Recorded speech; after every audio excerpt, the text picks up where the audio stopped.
She forgot. We have had so many phone calls from people that wanted to come, people that couldn't come. We're just so happy that you're all here. We have a few little things that we'd love to share with you today. And all of Oma's family is here. Her work family, her neighbor family, her actual grandchildren and children. And I hope that you will celebrate with us today. Thank you. I have a little poem. I hope I can get through it. And thank you, Daryl and Marianne, for having us here at this beautiful place today. I read of a man who stood to speak at a funeral of a friend. He referred to the dates on her tombstone from the beginning to the end. He noted that first came the date of her birth and spoke of the following date with tears. But he said what mattered most of all was the dash between those years. For that dash represents all of the time that she spent alive on earth. And now only those who loved her know what that little line is worth. For it matters not how much we own, the cars, the house, the cash. What matters how we live and love is how we spend our dash. So today's about the dash. And we are just going to be celebrating her.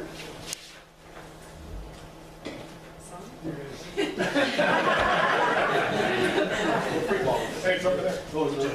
Wait here for her first.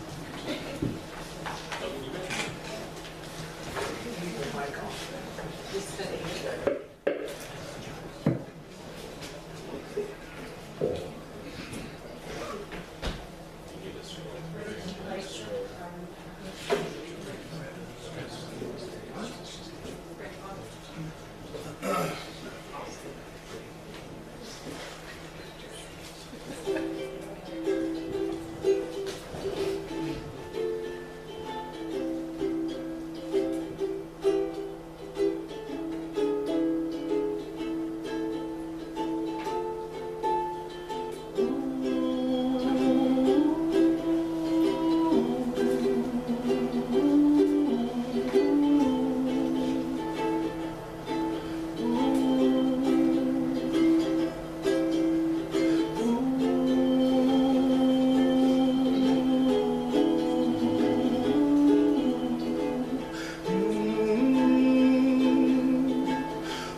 Dreams that you dream of once in the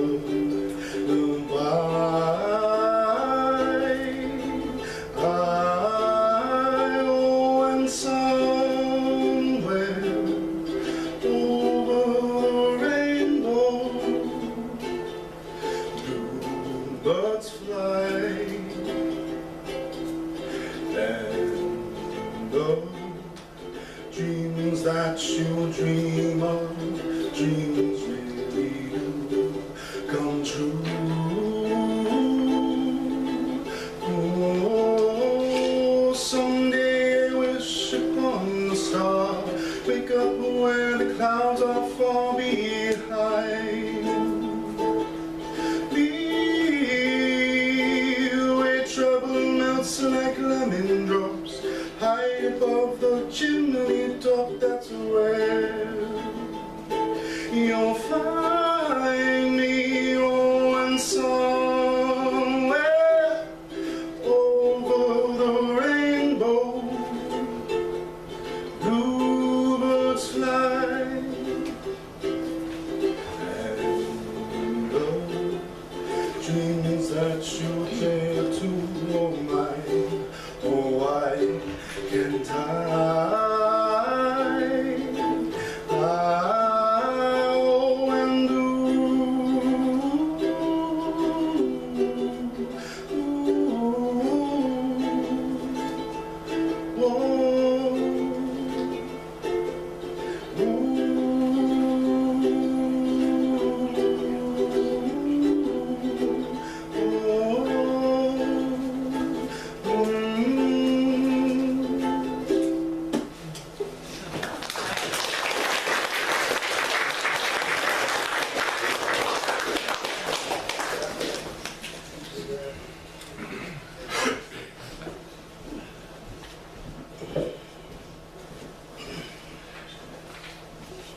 So thank everybody again today.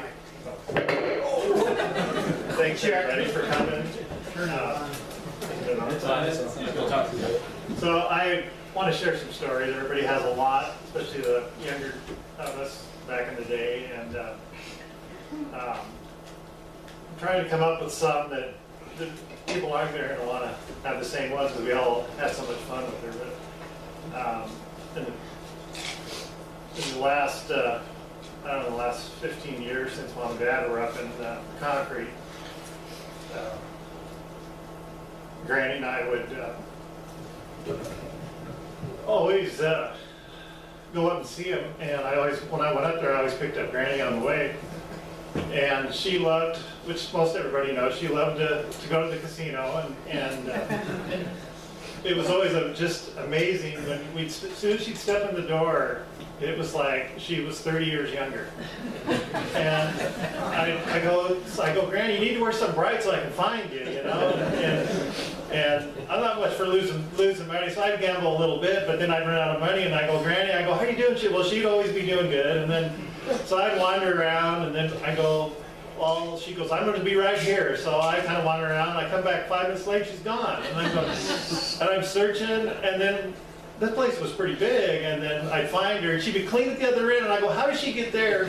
She runs, she's like she was sprinting across it.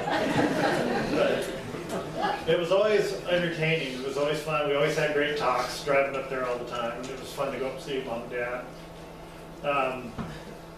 Those are great memories. The wisdom she gave us all was priceless. And then another funny story, which actually none of you guys were there, but it was a friend, Bill Walmer, and a friend of his, Ed, and we were over trail riding, and back in the day, and Bill's friend, we got on the way to Granny's, he decided he was going to smoke some pot. And we all know how Granny, if you didn't want to sneeze or cough or do anything in front of her, you know, or she'd have you bent over on the couch, working you over, putting eye drops in you, or checking your tonsils and everything else. Well, Ed sat on the couch, and she saw his eyes were red, so she pushed him over, and Bill and I are on the floor laughing, and she just worked him over. She was like flooding his eyes. And, anybody that's ever had her nose sucked from Granny, all the little things. It was always, you always were healed when you left there.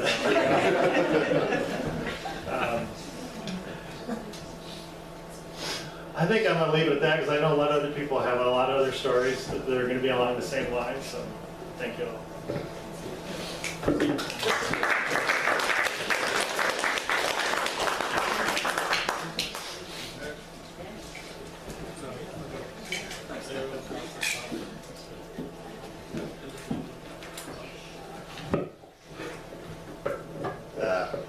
I'm Craig Kossoff. I just wanted to read a little bit out of the Bible before I pray. Bear with me. I think it really just kind of sums up Granny. So let's read. Love suffers long and is kind. Love does not envy. Love does not parade itself, is not pulled up, does not behave rudely, does not seek its own, is not provoked, thinks no evil, does not rejoice in iniquity, but rejoices in the truth, bears all things, believes all things, hopes all things, endures all things. Love never fails. So, Gran, she wasn't a religious person. That's the beauty of it. You don't have to be. Later down here, it's going to talk about love, or faith, hope, and love. Like I say, she's not one that's going to sing it from the rooftops, but she had faith in a person she called Mr. Jesus. And so that gave her that saving faith, gave her hope, which in turn can give us what the Bible refers to as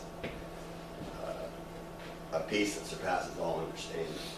Because You know, we sat out here yesterday and we all took a picture raising our fingers up in the air. Why did we do that? Because we know where she is. And that's the piece I'm trying to explain here. So with that, let's pray. Dear Father in heaven, we just thank you for all the wonderful people gathered here, family and friends. We're here to celebrate life. We just, bear with me.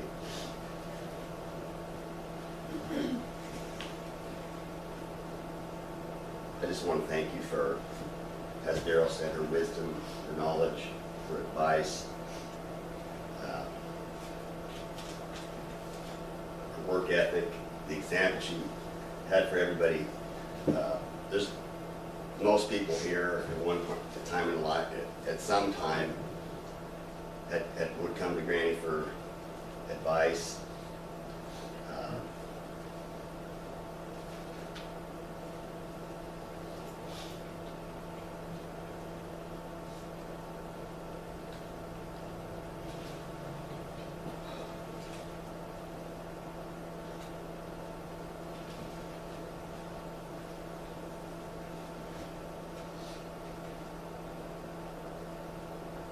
And as I shared yesterday, she never met a person that wasn't better off for it. She made this world a better place. And I just, that'd be my prayer for everybody here, that we could live by her example, her legacy. We'll read one more verse here at the end of this. It says, and now abide faith, hope, love, these three, but the greatest of these is love. I think Granny's greatest legacy is the love she had for each one of us, and not a person here who didn't just know with all their heart that Granny loved us with all of her heart, soul, mind, and strength. And I just thank you for that. And Danny comes to mind the other night. He'd lost touch with Spence. He was on his way here, pacing back and forth, and worried to death. Granny's legacy of love is passed on to Danny, who's in turn passing on to Spence. Again, that's my prayer here today, that we can live by her example and keep her legacy of love going in this family. It's in Jesus, Mr. Jesus' precious name we pray. So, every Grannyism, not everyone, but everyone I remember came with a facial expression of some kind. She would come up behind me and whip me on the butt. And she'd say, "You ever going to amount to anything?"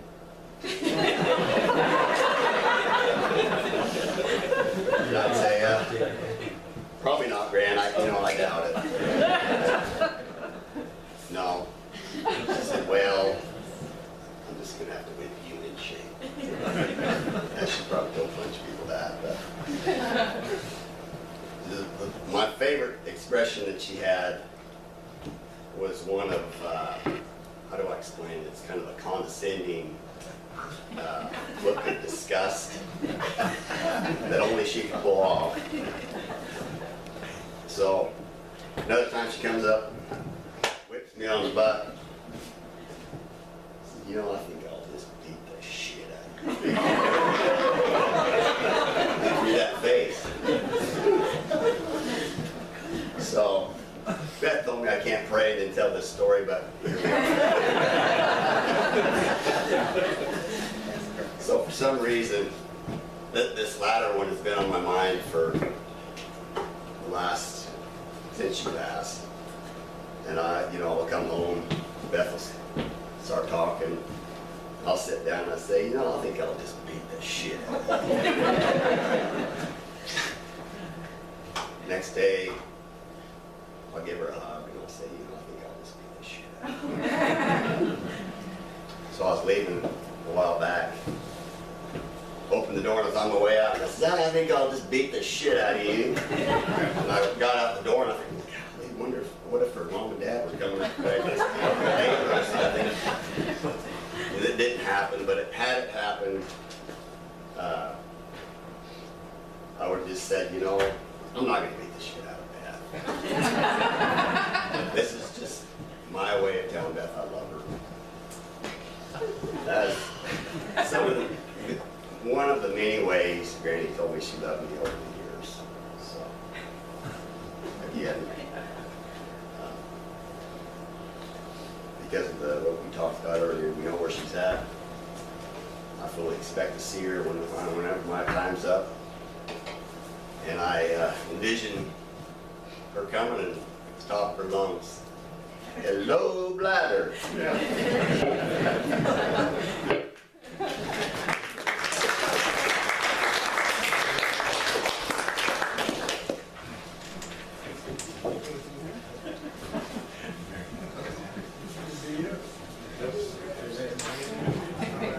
Hi, my name's Dan. I'm Ozella's son, and I'm going to read Granny's obituary for you. Our feisty little mom and grandmother quietly passed from this earth on January 22nd.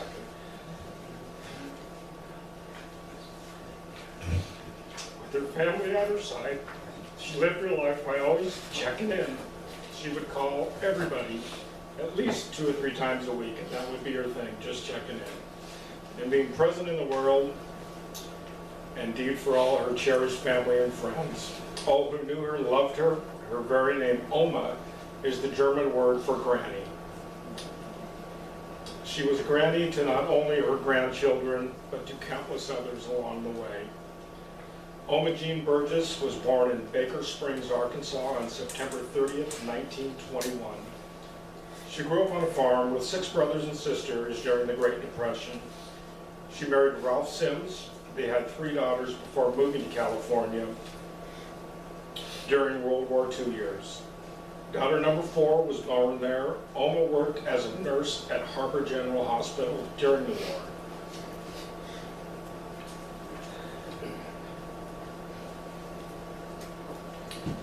At the end of the 50s, the family moved to Wenatchee, Washington. She worked at the Ioneer Clinic for 32 years until her retirement in March of 1990. She traveled and enjoyed her leisure life for several years, and then ultimately, because of many of her travels, took her to be with her children in Seattle, Washington. She decided to move there. Her final home was in Bothell, Washington, where she lived a busy life close to her daughters and her grandchildren. She continued to travel whenever possible and spent many summers in Ogden, Utah, or New Mexico with her family. She was widowed early in life. Ralph passed away in 1968, and she never remarried. Although on her own for 50 years, she was never without friends, family, or adventure. The adventures are too many to mention, but will live in our hearts forever. Although she told us explicitly not to be sitting around crying with long, sad faces, we have all failed miserably. The hole in our hearts is huge and will never be the same. The world was lucky to have been blessed with her presence for 97 years and 4 months.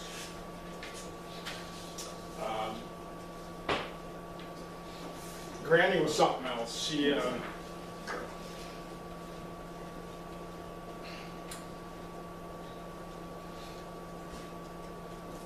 She was Granny to so many people. Like Daryl said, through dirt biking, skiing, apple blossom. I have friends that met her once, but 40 years later asked how she was. That's the kind of impression she left on people. I don't think I ever heard Granny ever say anything negative. It was always a smile and a laugh. And she had more sayings, we could fill a book. And,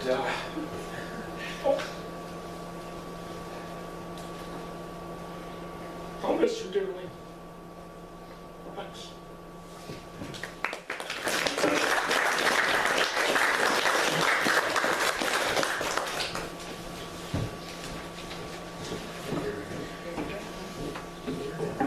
Hello, I'm Kyle Kostoff, Juanita and Dave. That's my mom and dad. So I'm supposed to go over grannyisms. So hopefully this will be fun and I can get through it. First, I want to share a story.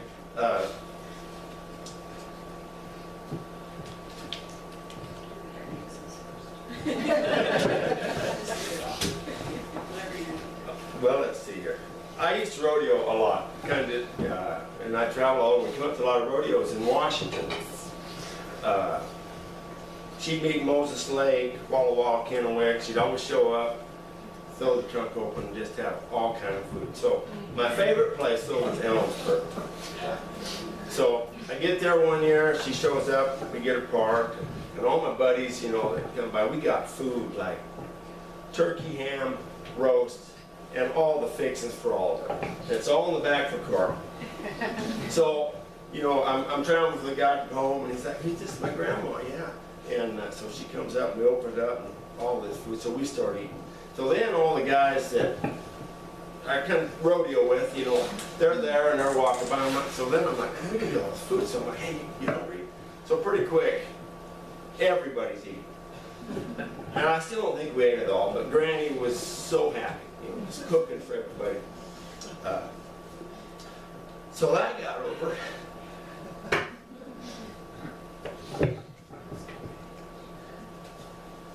So the next year, pull up.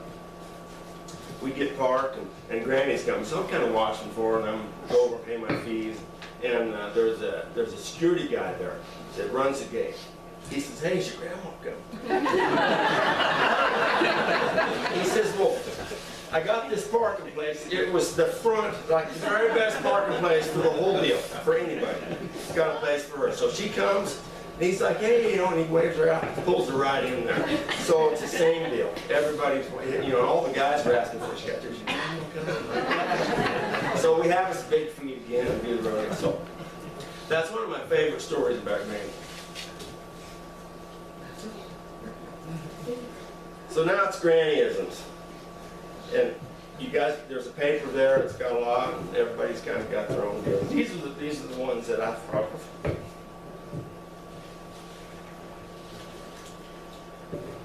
So if something didn't taste real good, she said, "That'd make a pig squeal."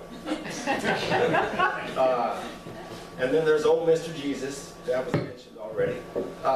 Or, you know, somebody wasn't too smart, she'd say, "Don't know come here from Sikkim." And then, I don't know where this word came from, but it was if something was real nasty or dirty, she'd say, "Bicky." I really like that one. And then she lived by, in Wenatchee, there was a neighbor, and I think they come up with this, but Granny used it. They'd say, "Don't call me, shut up." And then the war was over. And then in the morning, she'd get up and walk in. She'd say, "Good morning, Tutu." I don't know where that come from, but I liked it. And then my favorite, if something didn't taste too good or somebody made something bad, she'd say, "If a dog ate that, he'd have to lick his butt to get the taste of it."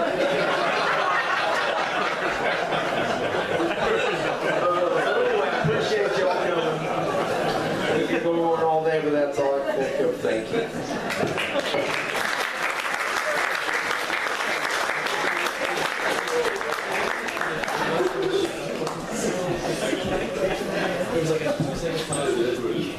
Hi, I'm Casey. I got the pleasure of living with Granny pretty much for all my life. She moved in with my mom and dad when they bought the house, and I got to really have a second mother the whole time, which was just crazy.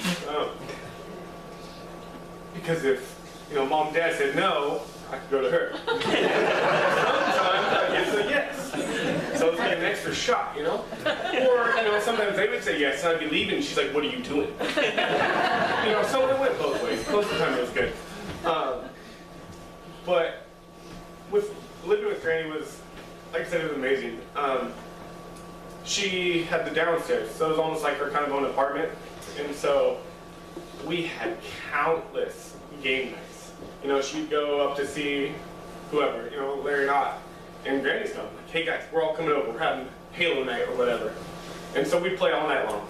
It'd be great, because it was like our own little apartment. You know, but we were 13. So. But there was one time that she was home, so we were having a sleepover. Everyone was sitting on the, or asleep on the ground, whatever, playing games. We're having a living room. And all of a sudden we start seeing stuffed animals come over the railing from downstairs. We're like, what in the world is going on? And then nothing happens, and we're like, and then another one. And Granny's down there. It's like, I mean, it's probably 11:30 at 12 o'clock at night, and she's throwing stuffed animals at us. But I mean, it was just the little things like that that, I mean, a lot of my friends are here that, you know, knew her and grew up with her. And just like we said, you know, she really was everyone's grandma.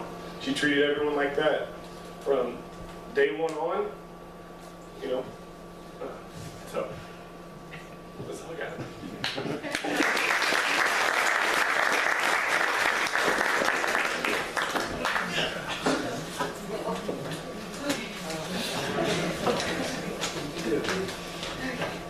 And there's Mike. Okay, hi guys. I'm Danielle. I'm the first great-granddaughter and one of the first tutus. The original tutu. The original tutu. Also, just kind of side note, I just realized this from looking at the quilt and noticing that there was 22 and she did pass on tutu. So I don't know if anybody else noticed that, but kind of crazy. I'm beyond grateful to have had the relationship I did with my granny for the last 29 years. Granny kept us laughing and on our toes at all times, and when we weren't laughing at all of her grannyisms, she was calling to check in and make sure everyone was okay. And it was from those calls that I believe helped shape the worrywart I am today. Granny loved her weenie dogs, we all know that. But when I came home from college with a 65-pound dog, Granny decided to give her a shot along with a side of turkey under the table. And after she was used to the dog, I brought home Brandon.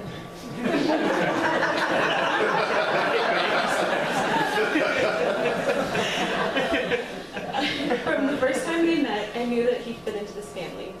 Granny loved her nicknames, we all have one, sometimes interchangeable, but not Brandon, he got his own, Othello. Granny opened her arms to Othello and would even call just to check in on him. It's hard to put down on paper the impact Granny had on my life and how much I miss her, but I'm beyond grateful for the last 29 years that we got to spend together, the countless holidays, games, and all the Mac salad. I love you, Granny.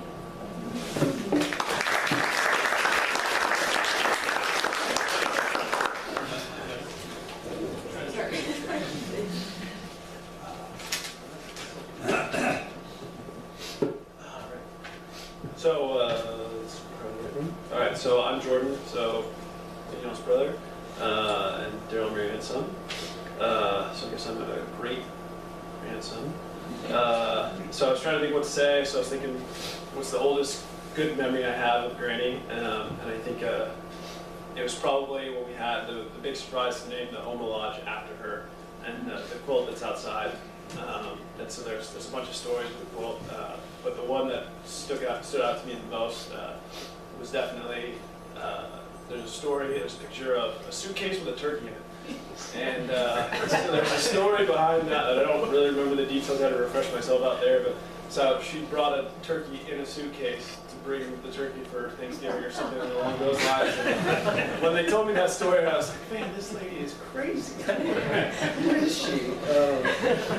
But I just always just think of that. There's just, who else is going to do that? Nobody else is doing that. So then some more recent ones that I thought were really funny. She was telling me that back when she was growing up, she was like, I made a joke or something about eating squirrel, I think, and she was like, oh, squirrel's not that bad. I've never had it. You know, and then, we had like French dips one time, and there was some au jus, and there's a lot left over, and I don't drink the au jus, and she's like, oh, don't throw that away. what are you gonna do with it? She's like, oh, I just drink it. She just took the au jus cup and just downed it. And I was like, cut from a different cloth. It's not very big, but never letting that fruit go to waste. So a lot of the memories I have, they seem to all center around food somehow. I'm sure most people feel the same way. It seems like we had a lot of stories that way. She was always thinking about feeding people, making sure we had enough food, never going to run out with her. And then after you're full, of course, she's going to stuff you with more food, make sure you're over the brim full of food.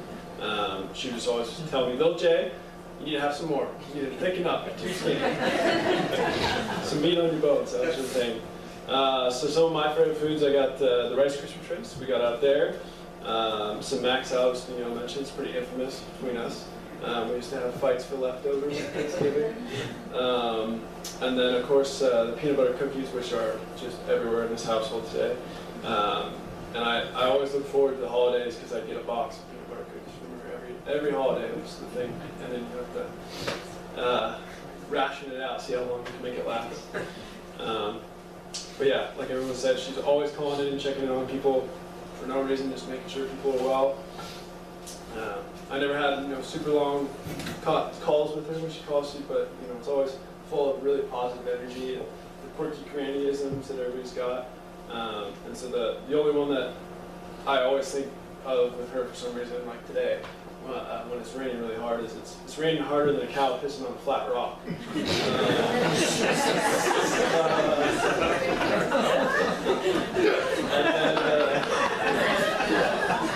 And that was today, I think.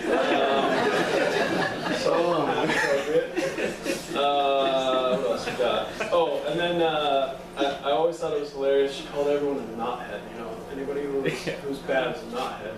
And so she was like somebody. Oh, they're a bunch of knotheads. And then she'd always tell me, you better not be hanging out with those knotheads. But yeah, so she kept us away from the knotheads. Always a super entertaining person to be around. I'm going to miss those phone calls out of the blue, and really going to miss those peanut butter cookies.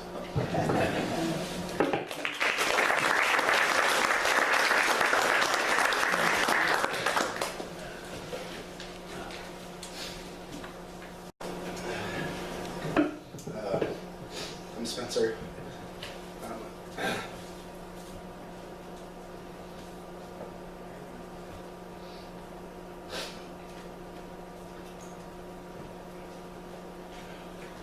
I'm Dan's son. I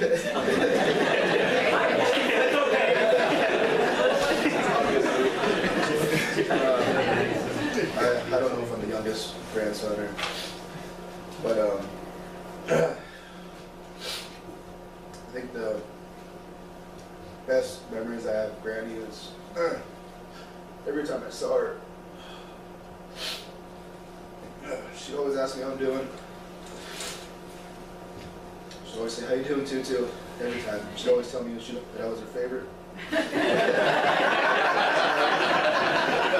don't know if it was true, but I'll hold on to that. Never went home hungry. I remember every time before I would leave, she would always hand me about 5 different Tupperwares full of food. Be real sneaky about it too.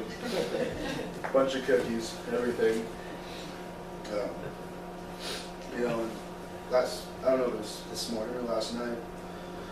I was talking to my dad about it, and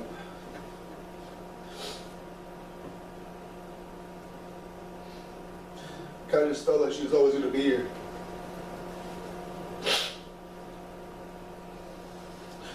And I guess the last couple of years working in the industry that I worked in, I missed a lot of holidays and a lot of occasions to see her and be around her. But I cherished every second I had with her and all the time I got to spend with her.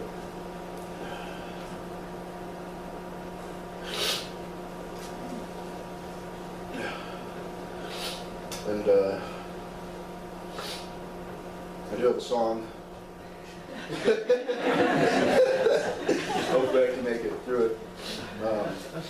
It was suggested by Granzella to sing My Way by Frank Sinatra, and I think it describes her very well as just the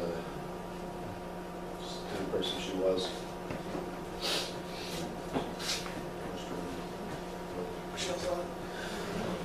So hopefully I can make it through it. I know she loved to hear me sing, and I'd like to sing for her.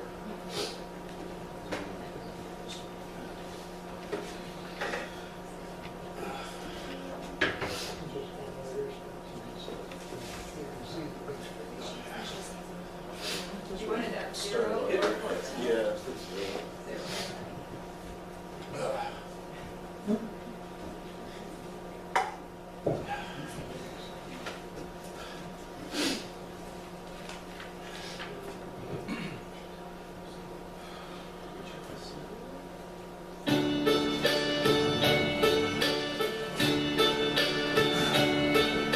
And now the end is near, and so I face the final curtain.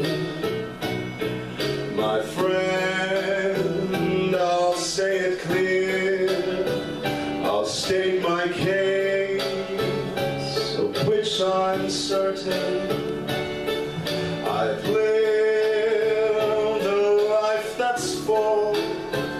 I've traveled each and every highway and more, much more than this. She did it her way. Regrets, I've had a few, but then again, too few to mention.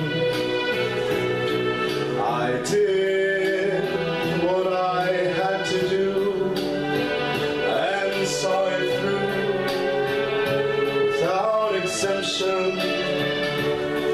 I planned each charted course, each careful step along the byway, and more, much more than this. She did it her way. Yes, there were times, I'm sure you knew, when I beat off more than I could chew. But through it all, when there was doubt, I ate it up and spat it out. I faced it all, and I stood tall. She did it her way. I've loved, I've laughed and cried. I've had my fill, my share of losing. And now, as tears subside, I find it all so amusing to think she did all that. And may I say, not in a shy way, oh no,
Yes, it was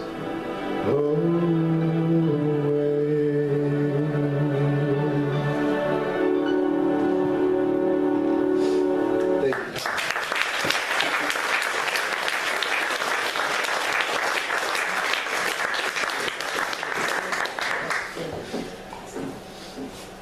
you. So I'm Beth, Craig's wife, and you can see I'm not harmed. I'm just fine. I'm one of Juanita's daughters-in-law. And our daughter Kylie wanted to share, but she's at school in Florida. And so she wrote something for Granny's share. And I'm gonna just share it with you today. She says, "Dear Granny, I know you're smiling down on us standing beside Mr. Jesus. And I know that your heart is full of love for all of your family. Your girls, your sons-in-law, your grandchildren, and your tutus, your great-grandchildren. I regret that Emily and I can't be there today. I'm sorry that we didn't get to say goodbye. I wish we had had more time. There are so many questions that I never asked, so many things left unsaid.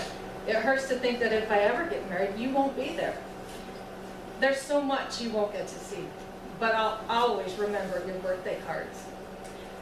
I'll always remember that you made the greatest Rice Krispie treats in the entire world. And I'll always treasure the soft one that you made. I will never forget how much you loved all of us, Granny, and we love you."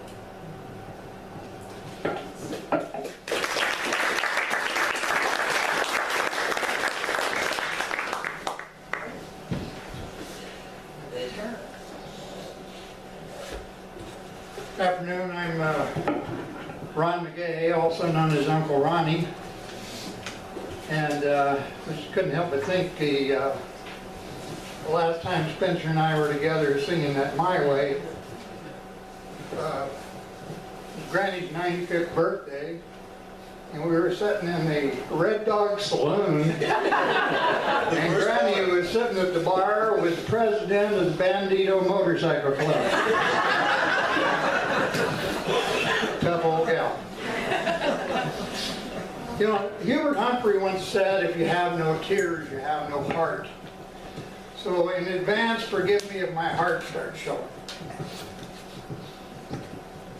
Alma Sims was one of the last of what's been known as the greatest generation. And for the grandchildren, I want you to cherish the fact that your grandmother was part of that generation. Beyond her immediate family, of course, we all knew her as Granny, and she was indeed everyone's Granny. And we are saddened by Alma's passing, but I believe that 97 years is worth celebrating. So celebrate with us and forgive us if we get a little emotional about it. We each have our own special memories of Granny and how she touched our lives, and those memories will live with us for the rest of our lives. Alma was a remarkably strong person. She overcame many difficulties in her life, and her philosophy was you can't lay there and feel sorry for yourself. You have to get up and keep moving. And she did. I believe that attitude and that toughness, coupled with her compassion for her family and friends, was formed by the many traumatizing things that happened in her life. She used to say, "People today don't know what hard times are." But she certainly did. And can you imagine how tough it was, family living in Oklahoma in 1921, going to Arkansas for health care to have a premature baby with 3 pounds birth weight? Well, that's how Alma started life. She was tough from the day she was born. At the early age of 16, she married Ralph, and 4 years later, World War II started. And together they endured the hardships and the rationing that came with World War II. She told me once that growing up during the Depression, we didn't have anything. Then the war started, we couldn't get anything.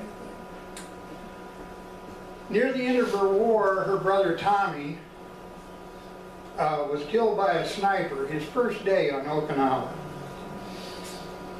Having heart trouble. She became a widow at an early age and left alone to raise a young daughter, and I think she did a pretty good job. She suffered what no parent should have to do. She lost a child.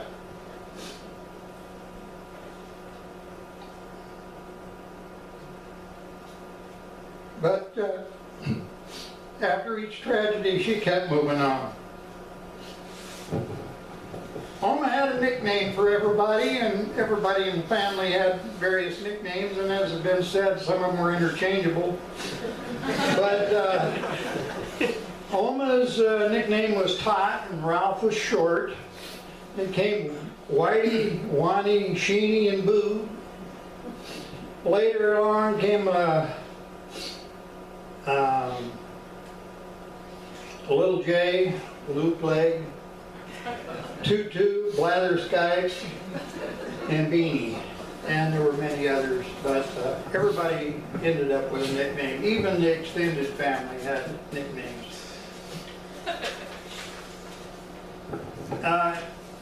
If Oma Sims had an opinion, she was not afraid to express it. And sometimes in very colorful language, has been already stated here.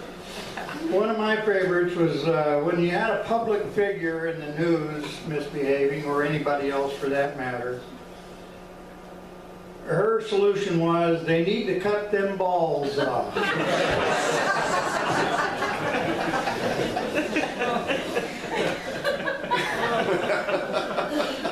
She had a sixth sense, and when she called, she usually knew if you were going to tell her somebody was sick or hurt or something. She already knew that before she called. And but she was always there to nurse you back to health, even after she found out. And I would bet when she met St. Peter at the pearly gates, she greeted him with, "Just checking in."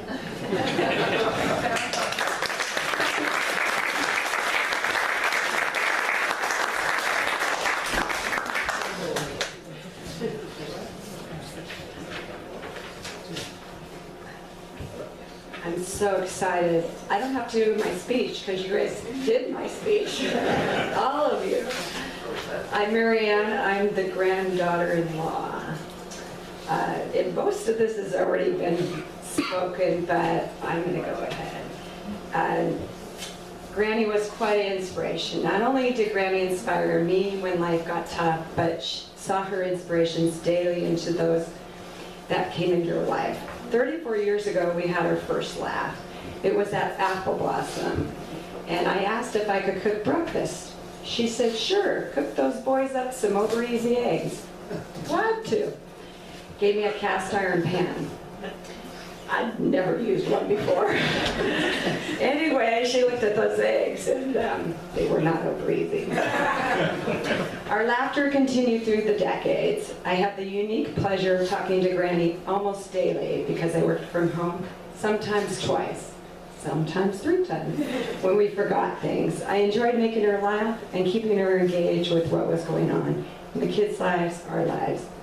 She worried, she loved, she always encouraged me to be strong when life's challenges happen. We've mentioned the nicknames, I'm not going to repeat them, but one of the favorites was Peckerhead, for the cop that pulled her over for speeding. When she was 92 years old. She was wise, she was funny, she did have an opinion, but she would also hear you out. I usually come up with one word for people, but for her there were 2, inspiration and encouragement. I loved her encouragement to the youth and how she could connect and be joyful to them even though there was a 4-generation gap. The grandsons, great-grandkids loved her so much, as did we all. She had a unique ability to connect. All my friends, family were inspired to see her dance at my 50th birthday when she was 91, Danielle's wedding, Ronnie's potato party, all in her 90s. She was never the first to leave a party. She enjoyed music, especially country music. She read her country magazines from cover to cover. I got the joy of taking her to some concerts. Leanne Rimes, Vince Gill, Dolly Parton, and George Strait were a few. But at the George Strait concert, Taylor Swift was the warm-up person with a guitar. She was 17, and Granny said, "She's gonna be something." She said that, and look at her now.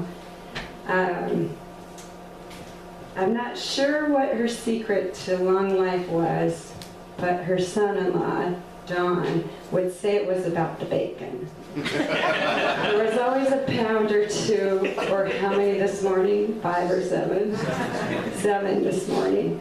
Don is pretty sure he would be a vegetarian if it wasn't for Granny. Joe likes to eat a little bit healthier. But speaking of Dawn, I would like to publicly thank you for your commitment and your love to her. It's not always easy to have your mother-in-law living with you, but you were patient and you were loyal and attentive to the end. We all thank you. I will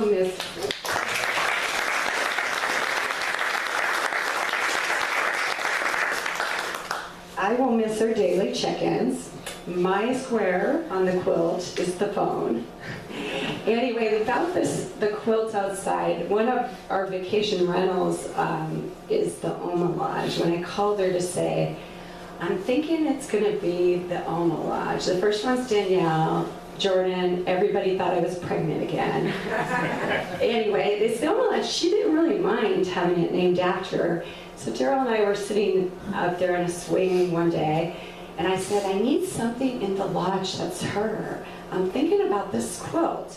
And I just need everybody to participate. Just say a story, and I'll make the square that just represents a story. And Daryl said, like this fast. Well, I know what I put on my square. Socks and underwear. She's bought me socks and underwear for 40 years. So I'm like, that's exactly what I'm after. So the next call was to Danny. And we're like, same thing, thinking about this quilt. And Danny goes, I know exactly what's in an apple blossom. For all my friends that just lined up sleeping bags in apple blossom. And so all the squares are that, and there's a little thing that describes what the square, and I had 100% participation from this family. It was really exciting. I will miss the daily check-in calls, our laughter, and our friendship, our trips to therapy, to the casino, and our sweet chats along the way. I will miss her love and her encouragement to my family and myself. She believed in the best of people. I'm thankful her mind was good to the end, and for having her so long in my life. I'm thankful for each one of you that came to celebrate her. She didn't want any kind of service, people boo-hooing over her, but I think this celebration is one that she's smiling. We're going to open up the microphone, but I think we'll switch to the slideshow, and then if someone wants to share, we'll just open that up. I'm Pardon Howell, and I have the pleasure of working for Oma and in fact, my children were completely that I worked for Oma. I remember my daughter saying, would you ask Oma if you can come to my school play? And it was also very clear early on that a lot of people didn't really care that I was there. They were coming to see Oma. Which is a good thing. A lot of her grannyisms I heard, and some of you probably didn't hear, and I'm not going to share. But she was something else. She was very, as a person to work with, she had tremendous work ethic. She was always there, she was always on time, she expected to do her job and do it correctly. And she expected you to also. And if you didn't, or if you had a bad day, she wasn't above backing you into the office and shut the door and saying, I don't know what's wrong with you, you get over it.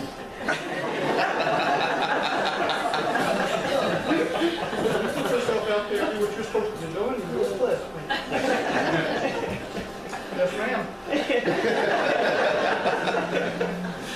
you know, my children loved her. She, my brother actually took her through the elementary school for her grandmother's day.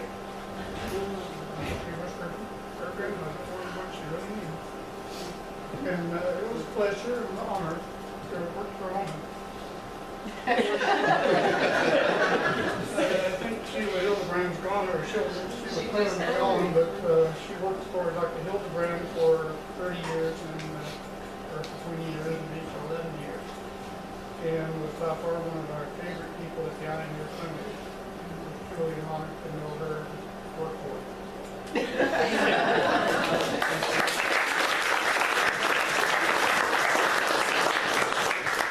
Anyone else? Yes. I worked at the Ioneer with Homa on the same floor, and the corner office that they had was right by the back stairwell. And she caused the patient to she would see all the patients up the back stairs and got the rent, so they didn't have to pay.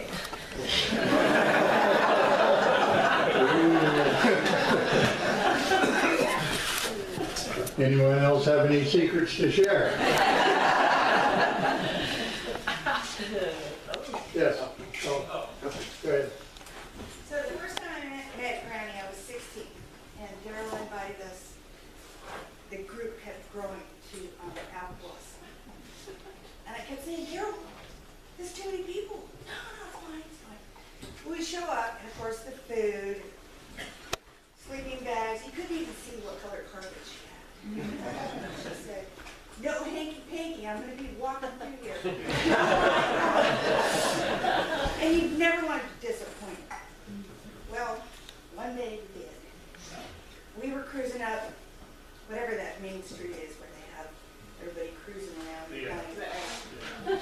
I had, I don't know, 8 or 10 people in the back of the pickup truck. And Dave Emerton, who's not here today, decided to bare his butt to the hot girl behind us. Well, he got arrested at the back of the truck. He goes, don't tell Granny, don't tell Granny. Well, Granny had gotten up that morning and read the newspaper. And I got up, remember this? So I got up first and we were all cooking breakfast. Granny said, what happened last night? Oh, she called me out, and we all got a talking to.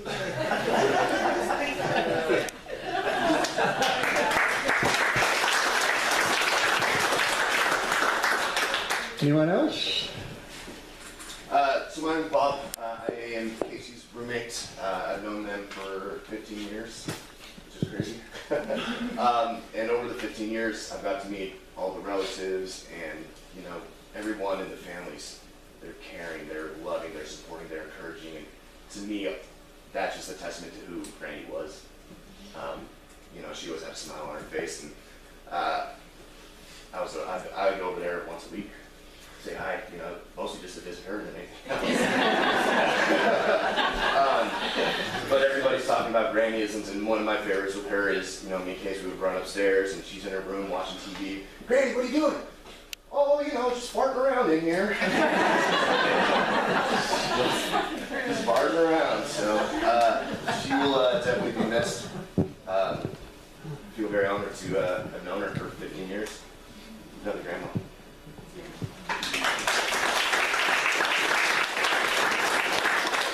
Anyone else?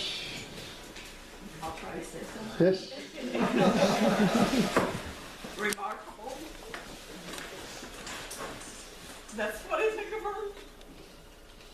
She would be shocked to hear that, because she just never thought that anything she did was remarkable. She just, you know, that was just the way she was.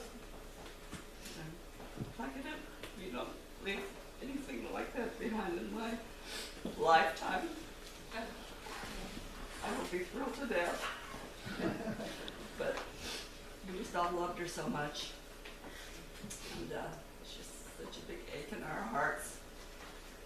And she told us not to be sitting around here doing just what we're doing today. Sorry, Mom.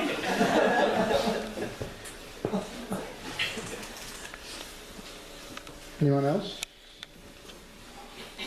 I've got 3 quick add-ons, but everyone saw the motorcycle video, which was awesome.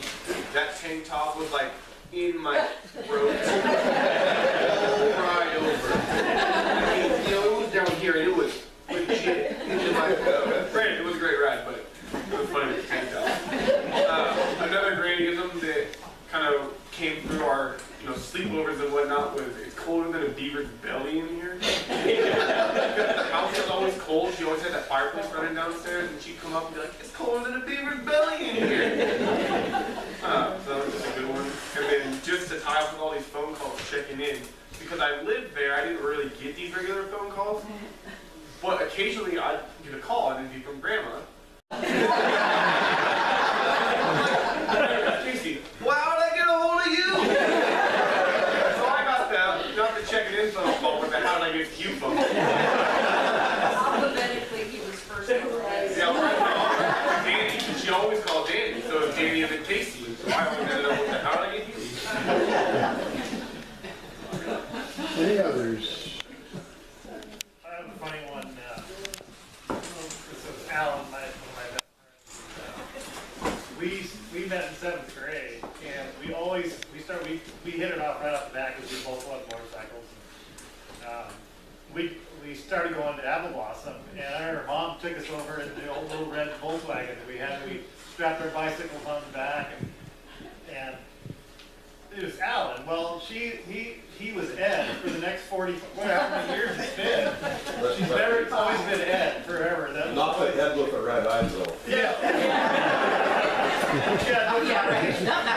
Not that trick. It always cracks me. People go, well, what the hell's an Ed?